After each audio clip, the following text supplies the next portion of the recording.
Guys চলে আসলাম নতুন আরেকটি ব্লগ ভিডিও নিয়ে। অলরেডি আমি আপনাদের সাথে সিলেটের ব্লগ পার্ট 1 শেয়ার করেছি। আজকের ভিডিওতে থাকছে সিলেটের ব্লগ পার্ট 2 নিয়ে। আশা করি আজকের এই ব্লগটি আপনাদের ভালো লাগবে।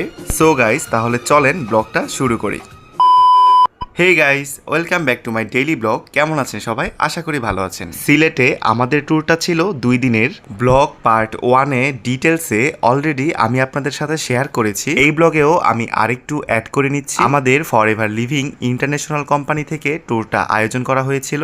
আমরা রাত 11টায় রওনা দিয়ে সকাল 8:30টার মধ্যে সিলেটে পৌঁছে গিয়েছিলাম। এরপর হোটেলে চেক ইন করে ফ্রেশ হয়ে নাস্তা করে আমরা বেরিয়ে পড়েছি সিলেটের দর্শনীয় স্থানগুলো ঘোরার জন্য। আর আমরা ছিলাম হোটেল গ্র্যান্ড সুরমাতে।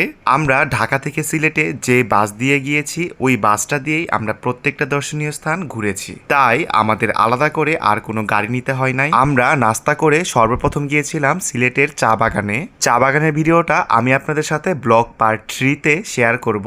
চা বাগানে ঘোরাঘুরি করে এরপর আমরা সরাসরি চলে গিয়েছি ভোলাগঞ্জ সাদা পাথরে। আর আপনারা দেখতেই পাচ্ছেন আমি গলার মধ্যে গামছা নিয়ে আছি। ওই দিন এত পরিমাণে রোদ আর এত পরিমাণের গরম ছিল, কিন্তু সাদা পাথর যাওয়ার জন্য যে আমরা বুটে উঠেছি আমাদের সবার মধ্যেই এক অন্যরকম ভালো লাগা কাজ করছিল। তখন আমাদের গরম আর রোদ কোনো কিছু মনে হচ্ছিল না, পানিটা ঠান্ডা থাকার কারণে। আর গাইস, দূরে যে পাহাড়গুলো দেখা যাচ্ছে এগুলো কিন্তু আমাদের বাংলাদেশের না, পুরোটাই ভারতের। আর এই ঝর্ণার পানিগুলো আসছিল ভারত থেকেই। এরপর এই ঠান্ডা পানি আর এই এত সুন্দর পরিবেশ দেখে কি বসে থাকা যায়? আমরা গিয়েই কাপড় চেঞ্জ করে নেমে পড়েছি ঝর্ণার এই ঠান্ডা পানিতে। পানিটা কিন্তু প্রচুর পরিমাণে ঠান্ডা ছিল। আমরা প্রায় 1 থেকে 1.5 ঘন্টা এই পানিতে গোসল করেছি। এর আগে আমি গিয়েছিলাম সিলেটের বিছানাকান্দি, সাদা পাথর আমার যাওয়া হয় না, এই প্রথম আমি গিয়েছিলাম। আমার নিজের পার্সোনালভাবে যেটা মনে হয়েছে, বিছানাকান্দি আর সাদা পাথর ধরতে গেলে একই রকমের। সত্যি কথা বলতে আমাদের বাংলাদেশটাও কিন্তু খুবই সুন্দর। আমাদের দেশে অনেক সুন্দর সুন্দর জায়গা রয়েছে ঘোরার জন্য।